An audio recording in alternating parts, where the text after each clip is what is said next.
कौन एटा बहु आगु आपण मान सब कह थे नुह बारंबार कही तेणु आज से दिन आज ठीक 13 वर्ष मोर मन अच्छे सब कही सत्यर सब बेले जय मोते फसाई एबे भोगुछंती 12 वर्ष तलर मिडनाइट ऑपरेशन कथा मने पकाइले प्रभात विश्वाल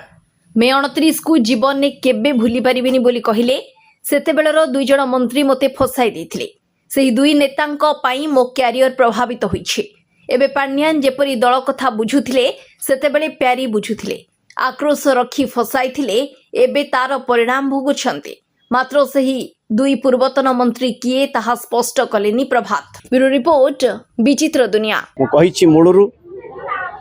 दुई जण पूर्वतन मंत्री को पाई ये धला पोशाक रु नाली पोशाक पिंधि सबु कथा प्रकाश करी होबा नाही पूर्वतन मंत्री दिशण दलर नथिबो पड़छि समय बड़ बड़ बात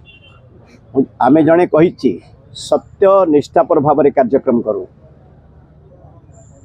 मोर आज भी कहूँ न्यायपालिका उपरे यथेष्ट भरोसा अच्छी विश्वास भी अच्छी से संपर्क मनमोहन सामल कहते कागज पत्र मिलूनी मुख्यमंत्री निजे क्षतिग्रस्त निर्वाचन बेले कही सरकार को आसा टका फेर आगे जो ए प्रकार घटना घटी से कथा बाबुची सम आसीगलानी सम सबु कथार जवाब दब सबु बेले कही आसी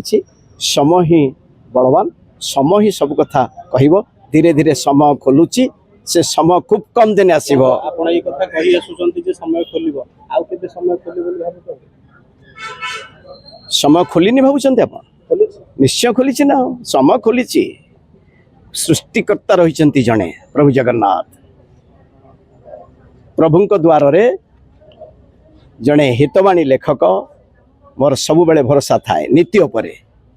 नीति निष्ठा को बंधा पकई किछि कार्यक्रम करी नाही।